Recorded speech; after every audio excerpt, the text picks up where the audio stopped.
Check 1, 2, check, check, check. Check 1, 2, check, check, check. Check 1, 2, check, check, check. Check 1, 2, check, check, check. Check 1. Check 1, 2, check, check, check. Check 1, 2, check, check, check. Check 1, 2, check, check, check. Check 1. Check 1, 2, check, check, check. Check 1, 2, check, check, check. Check 1. Check 1, 2, check, check, check. Check 1, 2, check, check, check. Check 1. Check 1, 2, check, check, check. Check 1, 2, check, check, check. Check 1. Check 1, 2, check, check, check. Check 1, 2, check, check, check. Check 1. Check 1, 2, check, check, check. Check 1, 2, check, check, check. Check 1, 2, check, check, check. We good? Cool.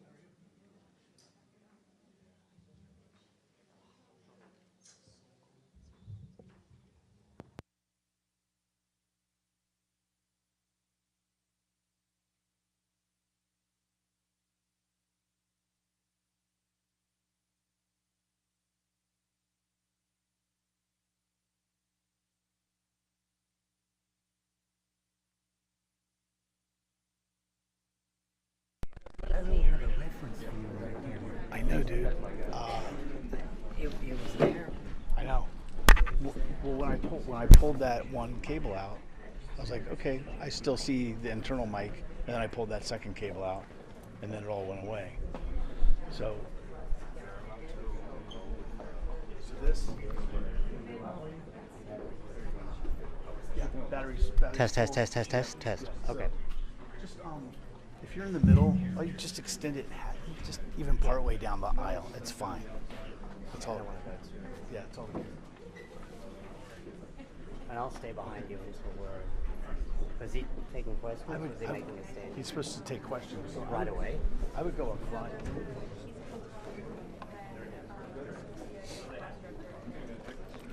Okay. I'm going to hang him. Yeah. That's the plan as it was told to me. My wife. Is that an FX6? That's a 6. We should ask We have him. an audio problem. We're having an audio issue with ours.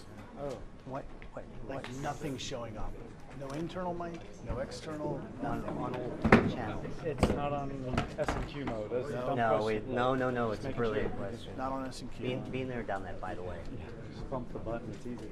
Yeah. That's weird if the internal mic's not even giving you levels. I haven't seen It was that. initially, and then we pulled them out because we were plugging some external mics into the shoe, right? And you have it set to manual and everything's cranked and Yeah. all that. Yeah, I took it over auto and went to manual, but it's fully up, so yeah, it's fully up. Maybe they reversed the dials, but I mean the basic stuff. I just don't know what else to do. I don't know, man. I don't want to give it back to the DC bureau and be like, yeah, this is great. You know, like They need to give us training on that. yeah. Who sticks to those next to you? I don't know. It's the guy that's outside coming in. Do we know which sticks out? Where's our sticks outside? Do we know?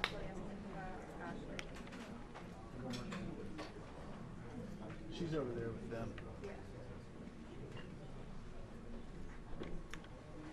So am I going from here to out there? Like, what the fuck are we doing all this, man?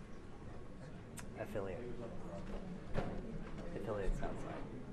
Then why don't they just take them instead of us?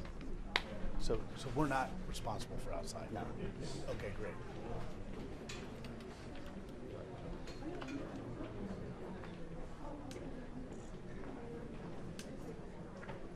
Jay, Ashley took it back. What? We're taking affiliate fees. Yeah. Ashley took it back. Greg just told me to. Thanks. So Sorry, I'm thinking about 20 things here. Yeah.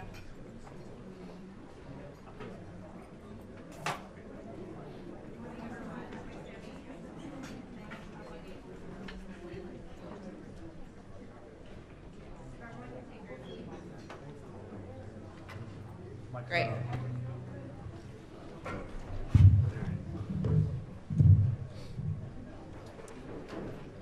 Okay, hi everyone. My name is Sochina Hossa, Director of Public Affairs at DOJ. We will get started in about 2 minutes, so this is your 2-minute warning. The Attorney General, Merrick Garland, will come out and deliver remarks, followed by Associate Attorney General Vanita Gupta, COPS Director Hugh Clemens, and then we will take questions. In terms of questions, I will be seated here at the corner, and I will call on outlets when you raise your hand, and then I will call last question, and then that will be the end of the press conference. Okay? 2-minute warning.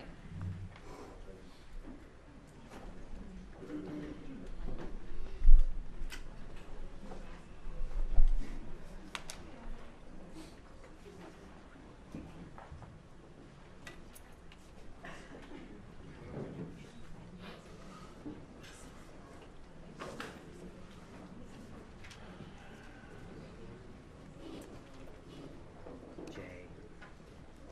Al has an FX7. FS7. No, I don't want to mess with colors.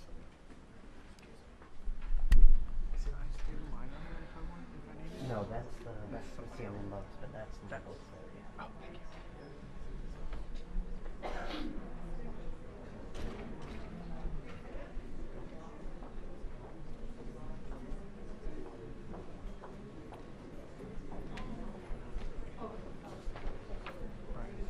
Hey, all the outputs are taken.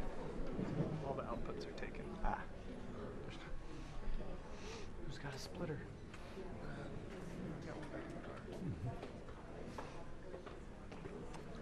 Well,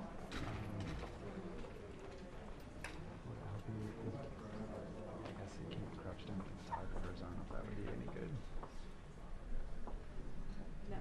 Just that much closer. Just oh yeah.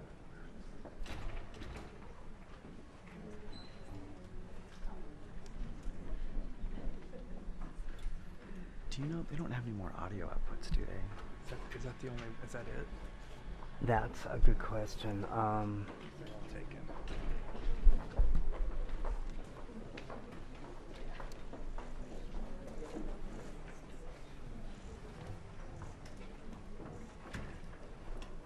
Good morning. Last night I met with some of the survivors and the loved ones, the victims of the horrific mass shooting at Robb Elementary School. I came here to tell them that the United States Department of Justice has finished its critical incident review. In undertaking this review at the request of the then mayor, the Justice Department committed to using our expertise and independence to assess the law enforcement response to the shooting and provide guidance moving forward. As I told families and survivors last night, the department's review concluded that a series of major failures of leadership, in tactics, in communications, in training, and in preparedness were made by law enforcement leaders and others responding to the mass shooting at Robb Elementary. As a result, 33 students and 3 of their teachers, many of whom had been shot, were trapped in a room with an active shooter for over an hour as law enforcement officials remained outside. I also told the families and survivors how deeply sorry I am for the losses they suffered that day and for the losses they have suffered every day since. I told them that the priority for the Justice Department in preparing this report has been to honor the memories of those who were taken from them. And I told the families gathered last night what I hope is clear among the hundreds of pages and thousands of details in this report. Their loved ones deserve better.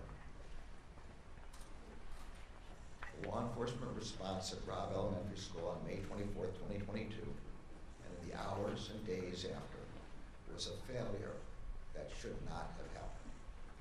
We hope hope to honor the victims and the survivors by working together to try to prevent anything like this from ever happening again, here or anywhere. I'm now going to turn to the key observations and recommendations of the report.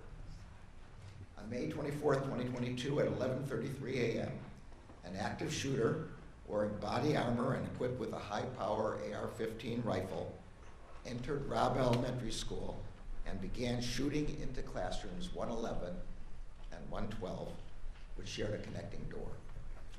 Within minutes, 11 law enforcement officers from the Uvalde Consolidated Independent School District and the Uvalde Police Department arrived inside the school. Hearing continued gunfire, 5 officers immediately advanced toward classrooms 111 and 112. Within seconds, shots were fired from inside the classroom. Shrapnel hit 2 officers, and all responders retreated to cover.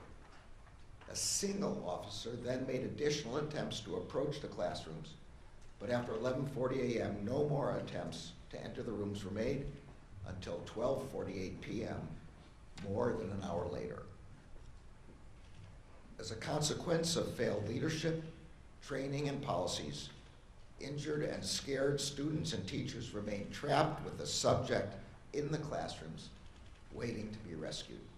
Survivors later shared that they heard officers gathered outside the classrooms while they waited. The victims trapped in classroom 111 and 112 were waiting to be rescued at 11:44 a.m., approximately 10 minutes after officers first arrived, when the subject fired another shot inside the classrooms. They were still waiting at 11:56 a.m. when an officer on the scene told law enforcement leaders that his wife, a teacher, was inside room 111 and 112 and had been shot. They were still waiting as broadcasts went out on officer radios that a student trapped inside rooms 111 and had called 911 at 12:10 p.m. to say that the officer was that the student was in a room full of victims. That student stayed on the phone with 911 for 16 minutes. The victims were still waiting to be rescued when the subject fired 4 more shots inside the classrooms at 12:21 p.m., 49 minutes after officers arrived on the scene. And they were still waiting for another 27 minutes after that until finally officers entered the classroom and killed the subject. As the victims were trapped and waiting for help, many of their families were waiting outside the school, growing increasingly concerned about why law enforcement had not taken action to rescue their loved ones. Law enforcement officers from different agencies who had self-deployed to the scene in overwhelming numbers were themselves waiting for leadership decisions about how to proceed. Many officers reported that they did not know who, if anyone, was in charge, what they should do, or the status of the incident. Some officers were confused about why there was no attempt to confront the active shooter and rescue the children. Some officers believed the subject had already been killed, or that law enforcement was in the room with the shooter. 75 minutes after the first officers arrived on scene, officers finally entered room 111. The subject engaged the entry team with gunfire, and the officers responded with fire. 77 minutes after the first officers arrived on the scene, and after 45 rounds had been fired by the active shooter, the shooter was killed. The massacre at Robb Elementary shattered families throughout this community and devastated our country. 19 children and 2 teachers were killed. And untold numbers of students, teachers, and law enforcement officers were injured. The law enforcement response to the mass shooting at Robb Elementary was a failure. As the threat posed to our country by mass shootings has grown and evolved over the past several decades, law enforcement's response tactics have also changed. The massacre at Columbine High School 25 years ago, and the 47 minutes it took for law enforcement to enter that high school, marked a major shift in how law enforcement leaders think about responding to mass shootings. It is now widely understood by law enforcement agencies across the country that in active shooter incidents, time is not on the side of law enforcement. Every second counts. And the priority of law enforcement must be to immediately enter the room and stop the shooter with whatever weapons and tools officers have with them. That is the approach responding officers first employed when they arrived at Robb Elementary School.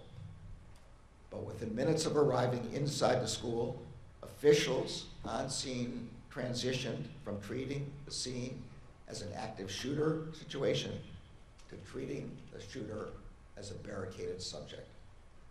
This was the most significant failure. That failure meant that law enforcement officials prioritized the protracted evacuation of students and teachers in other classrooms instead of immediately rescuing the victims trapped with the active shooter. It meant that officials spent time trying to negotiate with the subject instead of entering the room and confronting him. It meant that officials asked for and waited for additional responders and equipment instead of following generally accepted active shooter practice and moving toward the shooter with the resources they had. It meant waiting for a set of keys to open the classroom door, which the report concludes was likely unlocked anyway.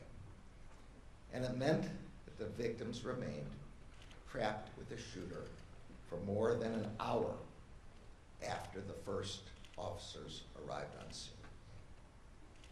There were also other failures in leadership, command, and coordination. None of the law enforcement leaders at the scene established an incident command structure to provide timely direction, control, and coordination among the enormous number of responders who arrived on scene. This lack of a command structure, exacerbated by communication difficulties, contributed to confusion among responders about who was in charge and how they could help. These failures may also have been influenced by policy and training deficiencies at responding law enforcement agencies. Some lacked any active shooter training at all. Some had inappropriate training. Some lacked critical incident response training. And the vast majority had never trained together with different agencies. As Associate Attorney General Vanita Gupta will discuss in further detail, the chaos and confusion that defined the law enforcement response while the shooter remained a threat also defined the aftermath of the shooting. For example, surviving victims, some with bullet wounds and other injuries, were put on buses without being brought to the attention of medics. Some families were told that their family members had survived when they had not. And victims, families, and community members struggled to receive timely and accurate information about what had occurred at Robb Elementary. The Justice Department's objective in preparing this report was threefold. First, to honor the victims, the survivors, and their loved ones. Second, to provide a clear and independent accounting of the law enforcement response to the horrific attack that devastated this community. And third, to provide law enforcement agencies and communities across the country with analysis and recommendations about how what happened at Uvalde should inform efforts to prepare themselves for and respond to mass shootings. Policing is a noble profession. It is also a hard one. It requires training and constant education about evolving threats. The report includes widely accepted recommendations that have been adopted by law enforcement agencies across the country about how to prepare for and respond to active shooter situations. Before an active shooter incident occurs, law enforcement agencies have a responsibility to ensure that their leaders and all their officers are trained to focus on rapid response. Trained that the first officers on the scene must focus on eliminating the threat and protecting the victims most in danger. Law enforcement officers responding to an active shooter must be prepared to take charge, to establish a unified command, and to facilitate communications, operational coordination, and allocation and delivery of resources. They must continually assess and adjust as the incident evolves. And in the aftermath of a mass shooting, law enforcement and government agencies must provide the public with a sense of trust and confidence by communicating openly, clearly, and compassionately during a time in which many are learning the most devastating news that any human being can receive. The victims and survivors of the mass shooting at Robb Elementary on May 24th, 2022 deserve better. First and foremost, the 19 children and their 2 teachers who were stolen from their loved ones should be here today. They never should have been targeted by a mass shooter. We must never forget the shooter's heinous act that day. And the victims and survivors should never have been trapped with that shooter for more than an hour as they waited for their rescue. The families of the victims and survivors deserve more than incomplete, inaccurate, and conflicting communications about the status of their loved ones. This community deserved more than misinformation from officials during and after the attack. Responding officers here in Uvalde, who also lost loved ones and who still bear the emotional scars of that day, deserve the kind of leadership and training that would have prepared them to do the work that was required. Our children deserve better than to grow up in a country where an 18-year-old has easy access to a weapon that belongs on the battlefield, not in a classroom. And communities across the country and the law enforcement officers who protect them deserve better than to be forced to respond to one horrific mass shooting after another. But that is the terrible reality that we face. And so it is a reality that every law enforcement agency in every community across the country must be prepared for. No community and no law enforcement agency should have to face that threat alone. That is why we came to Uvalde, and that is why we are releasing this report. The Justice Department remains committed to working in partnership with communities across the country and with the law enforcement agencies working to protect those communities every day. In particular, we stand ready to help communities and agencies prepared to respond to a terrible incident like the one that occurred here. We have concluded the department's review, but we know that the work of healing here in Uvalde is only beginning. We are humbled and grateful to stand with this community as you remember and honor your loved ones. I will now turn the podium over to Associate Attorney General Vanita Gupta. Her leadership has been key to the department's efforts to conduct an independent, fair, and comprehensive review of the horrific mass shooting of May 24th and its aftermath. I am also grateful to the entire Critical Incident Review Team and to the department's COPS office and to the leadership of Hugh Clements for their tireless work. Vanita.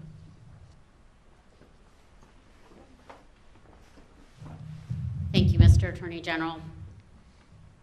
It is hard to look at the truth that the law enforcement response on May 24th was an unimaginable failure, and that a lack of action by adults failed to protect children and their teachers.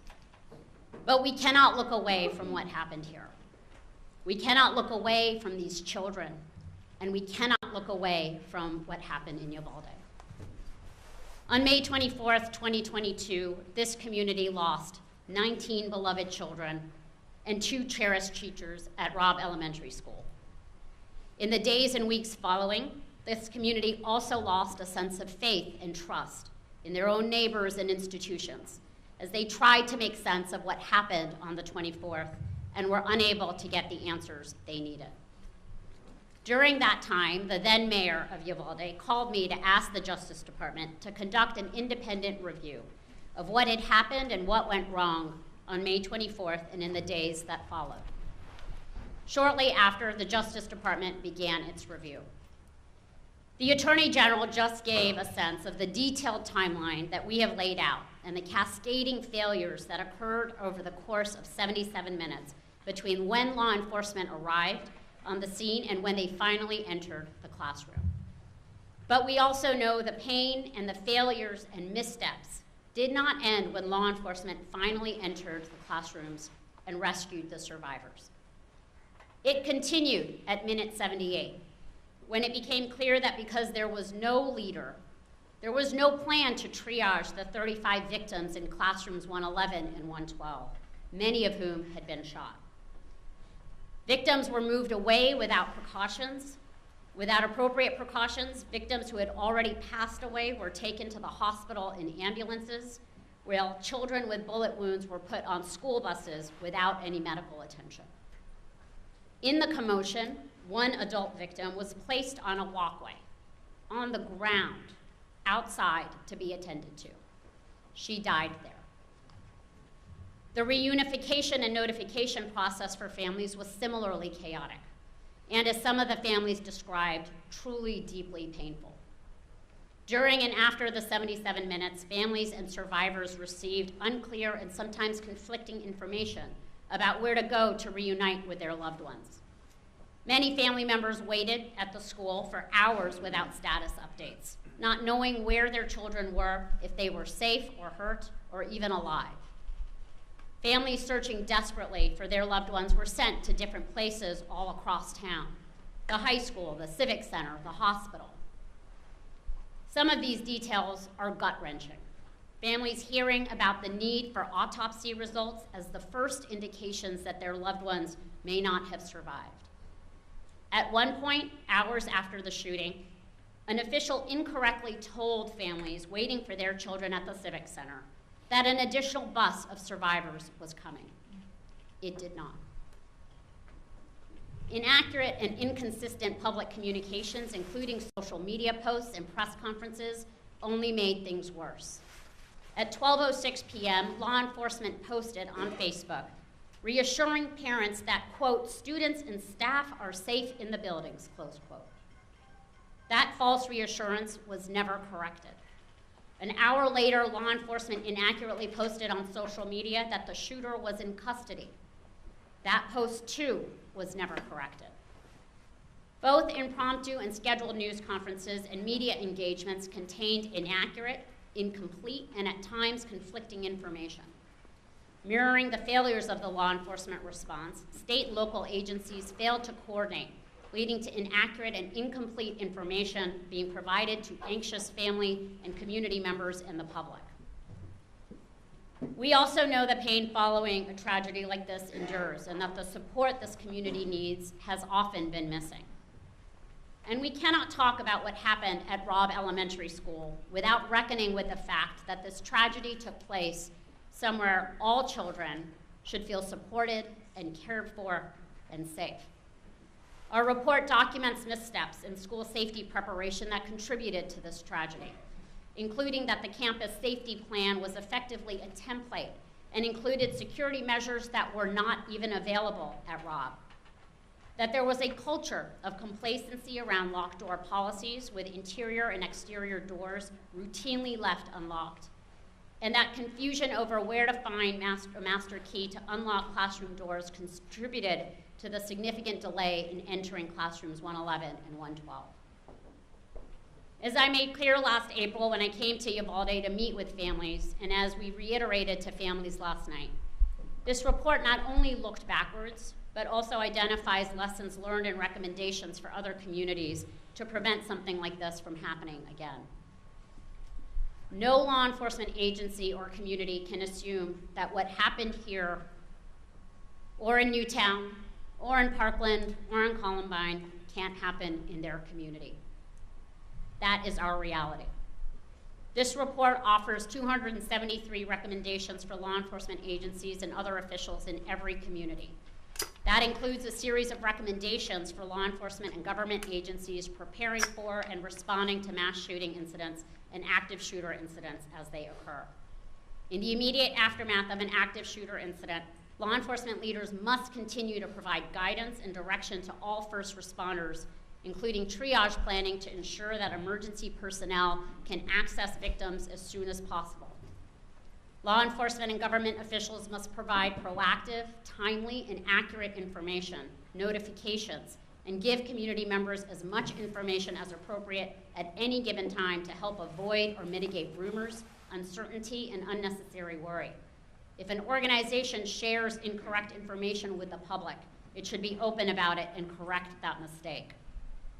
In the days, weeks, and years after a devastating attack, survivors, the family members of victims, community members, law enforcement, and other first responders, and their families should continue to be offered both immediate and ongoing trauma support. The Justice Department remains committed to the Uvalde community. Federal Victims of Crime Act formula funds are being used to support victim services in Uvalde, and our Office for Victims of Crime is working with the state of Texas and the Uvalde community to complete the application for supplemental Justice Department funding that is going to enable continuing services for victims, survivors, and their families. And through our COPS office, the department has also awarded the local school district substantial funding over the past 2 years through our school violence prevention program to help this community continue to improve school safety and security. Before we started this review, we consulted with the International Association of Chiefs of Police to build out a team of experts, including several law enforcement leaders who have ably led their communities through mass violence events. I am grateful to those leaders who lent their expertise to us and to our COPS office team for their immense dedication and commitment. Together, the review team's work included reviewing more than 14,000 pieces of data and documentation, including policies and procedures, training logs, body camera and closed-circuit television footage, photographs, and more. They made 9 visits to Uvalde for a total of 54 days in this community. They conducted more than 260 interviews of individuals from more than 30 organizations and agencies, including responding law enforcement and survivors, family members, victim services providers, and school and hospital staff. They traveled throughout the country to review generally accepted practices and contemporary active shooter training courses. Other organizations and news outlets have documented parts of what happened on this horrific day. But all of this work has led to a Justice Department report that is both the most detailed and broadest in scope, looking beyond the immediate incident to include the communications, victim services, and school safety aspects of this tragedy, as well as the post-incident response and investigation and pre-incident planning and preparation. The public demands a lot from law enforcement, and we often take their service for granted. Every day, police officers run towards danger to keep people safe. In Uvalde on May 24th, 2022, that did not happen until far too late. Uvalde is a community that is healing, and getting clear on the facts is part of healing. So too are the beautiful, powerful murals all over this city, commemorating each child and teacher killed on May 24th. And so too is enacting change in policies and practices to help make sure these failures do not happen again. While it took time for the Justice Department to examine the facts and put this report together, our commitment to the Uvalde community does not end here. Through available funding, resources, victim services, technical assistance, and training, we will support Uvalde and communities across the country in their efforts to prevent and address violence. Just as we have looked back, we will look forward. We are committed to honoring the memories of the lives that were lost here by working to build a future where all of our children, their loved ones, and their teachers can feel cared for, supported, and protected. I will now pass this to Hugh Clements, the director of our COPS office.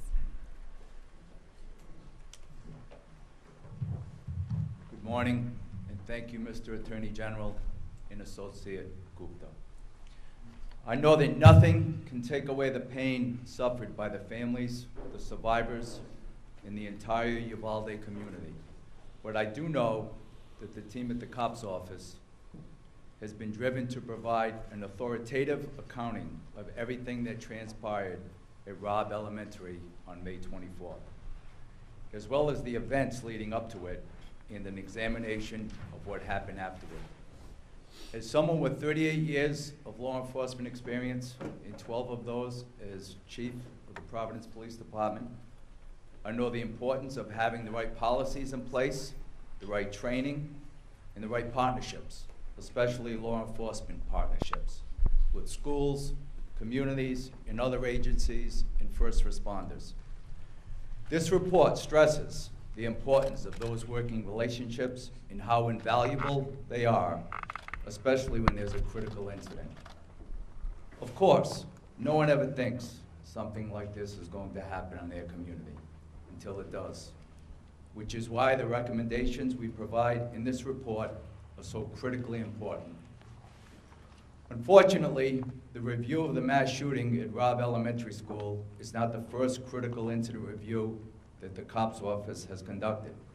But having done this before, we know the value of the information provided.